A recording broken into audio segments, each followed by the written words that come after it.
a la Comisión de Auscultación para el nombramiento de rector o rectora de la Benemérita Universidad Autónoma de Puebla para el periodo 2021-2025, yo, Carla Mateos Pérez, docente del Complejo Regional Centro con sede en San Salvador El Seco, Puebla, vengo a proponer a la doctora María Lilia Cedillo Ramírez como candidata a la rectoría.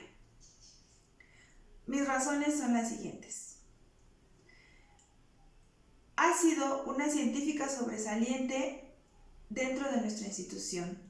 También tiene una experiencia académica y administrativa sobresaliente como directora del Instituto de Ciencias y vicerrectora de Cultura.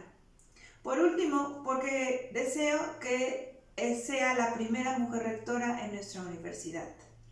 Gracias.